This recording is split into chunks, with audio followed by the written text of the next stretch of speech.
Si vous nous rejoignez, merci de votre fidélité. Bienvenue dans cette édition d'information que nous commençons à Saint-Pétersbourg, en Russie. C'est là que se tient depuis quelques jours maintenant le Forum économique international. Plusieurs pays prennent part à ce rendez-vous. La Guinée est représentée aux travaux par une délégation conduite par le secrétaire général du ministère du Plan et de la Coopération internationale, Mariam Kamara. C'est une tribune d'envergure mondiale qui rassemble chaque année les acteurs clés de l'économie internationale. À Saint-Pétersbourg, la Guinée a marqué sa présence au rendez-vous stratégique pour tisser des partenariats et partager des expériences en matière de développement économique.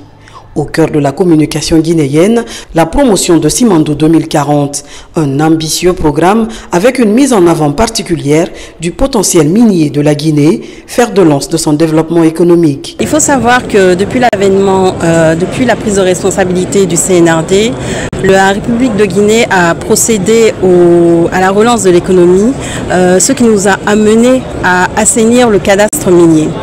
L'objectif d'assainir le cadastre minier est d'attirer de potentiels investisseurs qui nous permettront de valoriser nos ressources minières, de mettre en avant le potentiel de la Guinée. Ce que je tiens surtout à préciser, c'est que tout investisseur qui respecte le code minier, nous serons à ses côtés. Le ministère des Mines et de la Géologie l'aidera facilement à développer son investissement.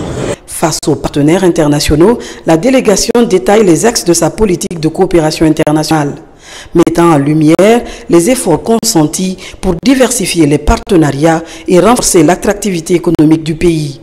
Devant les caméras des médias internationaux, le secrétaire général du ministère du Plan et de la Coopération a brillamment défendu le plan stratégique de la Guinée, incarné par le programme Simandou 2040, véritable boussole des actions gouvernementales. Le Forum économique international est un rendez-vous international qui offre l'opportunité à chaque pays non seulement de voir les avancées économiques de la Fédération de Russie, mais aussi de nouer des contacts et des partenariats dans le cadre des plans de développement locaux. Et vous savez, comme nous sommes aujourd'hui dans l'élaboration de notre plan national de développement économique, social, durable, Simandou 2040, il était de bon aloi de venir ici avec d'autres ministères pour voir les avantages comparatifs des régions de la Fédération de Russie et voir dans quelle mesure nous pouvons collaborer ensemble pour notre programme de développement pour les 15 prochaines années. En marge du forum, le secrétaire général s'est rendu au consulat honoraire de Guinée à Saint-Pétersbourg pour visiter l'un des centres de recensement biométrique des Guinéens vivant en Fédération de Russie dans le cadre du PNRAVEC. Entreprise de contact, échange d'expériences et promotion des projets structurants, la participation guinéenne à ce forum témoigne de sa volonté d'occuper une place stratégique dans l'arène économique mondiale. Et puis l'ambassadeur de Russie en Guinée était à l'Institut supérieur des arts Mori Kanté de Dubreka. Une visite sur fond de découverte et de retrouvailles autour des masterclass animés par des professionnels russes suivis d'un concert. Une initiative qui doit faciliter le rapprochement entre l'Institut et les services russes d'enseignement artistique et culturel. Saint-Martin Fancinadounou. 21 ans après sa création, l'Institut supérieur des arts Mori Kanté de Dubreka se montre comme un creuset de promotion des arts et de la culture. Ce week-end, l'ambassadeur de la Fédération de la Russie a visité ces temples de savoir.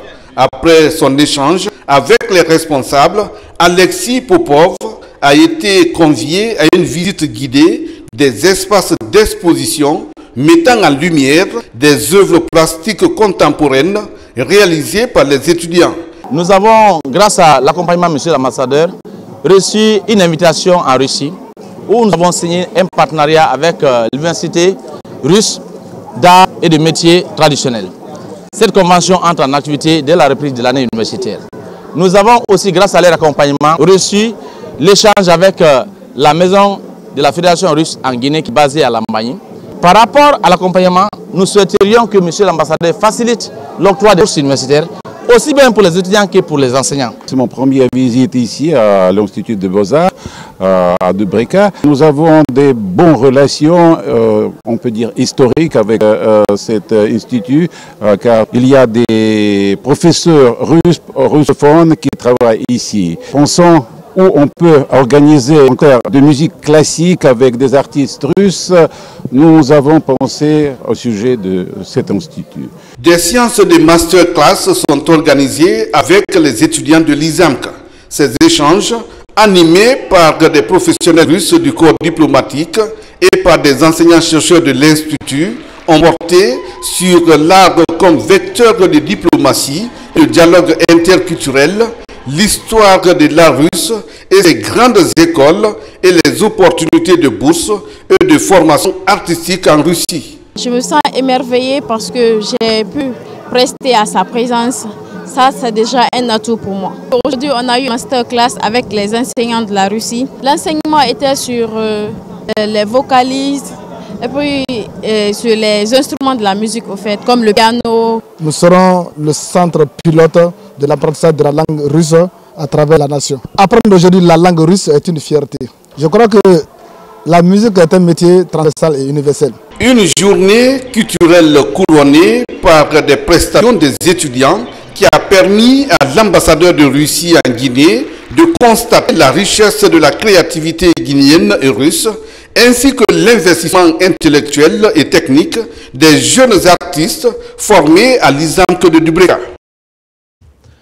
La problématique de la santé mentale en débat à Conakry. Autour de la table, les femmes des secteurs publics et privés échangent sur plusieurs aspects liés à la question. Il s'agit désormais de libérer la parole, de parler de la santé mentale les yeux dans les yeux et de protéger des personnes vulnérables. Tcherno Maroufba. C'est une journée d'échange sur la santé mentale. Ces femmes de l'administration publique et du privé parlent un même langage pour briser les tabous et soigner les esprits aux prises avec la souffrance psychique. Un espace où la parole se libère autour de plusieurs points comme le bien-être, c'est aussi mental. Ce que nous voulons faire aujourd'hui, c'est créer un espace utile pour poser des questions concrètes comme comment mieux repérer les signaux faibles? Comment former celles et ceux qui sont en première ligne? Comment inscrire la santé mentale dans les politiques publiques, dans les entreprises, dans nos familles, y compris les nôtres, si fièrement africaines? On ne parle pas assez de dépression, on ne parle pas assez de stress. Or, on vit tous les jours dans ça. Nous sommes beaucoup plus exposés, beaucoup plus vulnérables que d'autres sociétés organisées. Alors donc ça devrait être un sujet principal pour nos autorités, pour nous, pour tout le monde, même dans l'éducation, à l'école, de parler de cela. C'est super important parce que quand on est en bonne santé mentale, on est en bonne santé physique. Tout ce qu'on va faire va aller pour le mieux. Ce cadre d'échange est suivi d'un panel qui porte essentiellement sur l'aspect psychologique des femmes dans leur vie. Aux côtés du ministère de la Promotion féminine, de l'enfance et des personnes vulnérables, NCA et SACOM apportent leur soutien dans ce combat. Que cette journée n'est pas un événement comme les autres. Elle est née d'une volonté simple mais puissante. Oser parler de ce que l'on cache trop souvent. Le stress, l'anxiété, le burn-out et surtout les douleurs invisibles. Ce que l'on garde pour soi-même par peur du jugement, par habitude ou par fierté. Le soutien psychologique est incontournable dans la reconstruction des femmes victimes de violences. À ce titre, je garde une pensée profonde pour celles qui ont croisé des bourreaux sur le chemin du viol. Les enfants exposés aux violences, à la maltraitance ou aux abus, sans véritable accompagnement, sont prédisposés à un déséquilibre psychique à l'âge adulte. Selon l'OMS, la santé mentale est un état de bien-être qui permet à chacun de réaliser son potentiel, de faire face aux difficultés morales de la vie. L'une des raisons pour ces femmes de multiplier ces échanges afin de briser le silence en elles. Et puis c'est officiel, la nouvelle mosquée du district de Tamouni dans Guérédou Baranama est inaugurée. Un rêve devenu réalité grâce aux efforts des fils ressortissants et résidents. Ce sont eux qui sont derrière cet investissement qui rehaussent donc l'image de leur localité et participent sur place à la promotion de l'islam. Diamo Kaba. En chantier depuis 5 ans, la grande mosquée de Tamouni a enfin ouvert ses portes pour accueillir sa toute première prière du vendredi. D'une capacité de près de 500 fidèles, cette mosquée est le fruit d'une mobilisation exceptionnelle des ressortissants et des résidents de la localité. À la cérémonie inaugurale, les messages de cohabitation pacifique sont au cœur des interventions afin de consolider les bases d'une paix durable et d'un développement harmonieux. La mosquée qui sera inaugurée tout à l'heure a été construite grâce et entièrement équipée, grâce à la contribution de tous les fils et filles de l'intérieur et de l'extérieur de Tamouni. Elle est bâtie sur une superficie de 2500 mètres carrés avec un coût global de 500 millions de francs guinéens. Nous avons su préserver l'union entre les fils et filles de Tamouni. Et cette mosquée est le fruit de cette union. Durant 5 ans, chacun a donné le meilleur de lui-même pour que cet édifice soit réalisé. L'inauguration de cette maison de Dieu est une aubaine pour les autorités religieuses de la région administrative de Kankan. Pour elles, c'est un bel exemple à consolider. La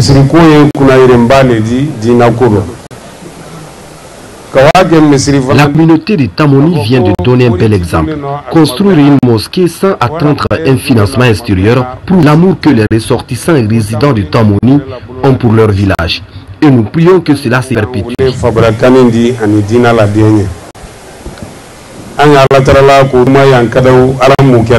Avec une architecture moderne, tout est mis au point pour faciliter les retrouvailles religieuses. La promotion de la cohésion sociale est un combat au quotidien exprimé pour qu'il règne la paix dans cette localité de la sous-préfecture de Gbérou-Baranama, dans Kankan. Et puis la 5e édition du festival Dundumba a pris fin à Kouroussa. Le ministre de la Culture, parrain de l'événement, a participé à la cérémonie de clôture des festivités. Il a profité de l'occasion pour réitérer l'engagement du gouvernement à accompagner tous les efforts en vue de promouvoir le Dundumba. Nabila Moussa Kamara. Les rideaux sont tombés sur la 5e édition du festival Dundumba à Kouroussa. Un événement riche en couleurs et en émotions. Pour marquer la fin des festivités, le ministre de la Culture, de l'Artisanat et du Tourisme, Moussa Moïse Silla, a effectué le déplacement. À travers sa présence, il a réaffirmé l'engagement du gouvernement à soutenir et promouvoir le patrimoine culturel guinéen. Dans cette dynamique, Kouroussa bénéficiera bientôt de la construction d'un centre culturel entièrement dédié à l'apprentissage et à la valorisation de la Dundumba, cette danse traditionnelle emblématique de la région du Hamana. Le Dundumba, c'est vraiment un patrimoine immatériel assez riche que nous allons continuer à promouvoir, et d'ailleurs il figure sur la liste nationale des biens culturels que nous souhaiterions protéger mais aussi valoriser. Le président de la République, le général Mamadi Doumbouya, nous donne aujourd'hui les moyens mais aussi l'exemple de nous engager dans la promotion de notre patrimoine culturel. Il donne cet exemple avec son engagement, son leadership. Il le démontre avec les moyens qu'il a mis à la disposition du ministère de la Culture pour construire un centre dédié au rythme et danse du Hamana, le Dundumba. C'est pour vous dire que pour lui, que ce qui est inépuisable, c'est la richesse de notre culture, c'est notre patrimoine culturel. Depuis 2020, la Fédération des associations pour le développement de Kouroussa organise chaque année ce festival dans le but de faire rayonner la Dundumba au-delà des frontières guinéennes. Grâce au soutien de l'État, elle entend poursuivre cette œuvre de valorisation culturelle tout en incitant les filles et fils de Kouroussa à contribuer activement au développement de leur localité. C'est notre 5e organisation de Dundumba ici à Kouroussa, mais cette fois-ci on peut se réjouir parce que tout ce que les gens sont en train de prendre en compte, la vraie version de Dundumba à Kouroussa. C'est une fierté totale, c'est du comble. Comme vous voyez le monde, chaque édition c'est vraiment de l'ambiance, de la fierté, de la joie. Nous sommes très fiers. C'est pourquoi vous allez me permettre très rapidement de remercier le président de la République, le général Mamadi Doumbouya, sous le leadership duquel cette ambiance, cette liberté retrouvée des Kouroussaka est en train de voir le jour. C'est dans une ambiance festive empreinte de convivialité et de ferveur populaire que s'est déroulée cette édition. Véritable vitrine de la diversité culturelle guinéenne, le festival de Ndumba est devenu un rendez-vous incontournable pour les passionnés de danse traditionnelle. À travers des prestations enflammées, les groupes de danse en compétition ont exprimé leur attachement à la culture nationale et en particulier à celle du Hamana. Et voilà, mesdames et messieurs, c'est la fin de ce journal. Merci à tous de l'avoir suivi. Je vous retrouve demain pour d'autres actualités de la Guinée, notre paradis, terre de richesse et d'innovation. Bonsoir à tous.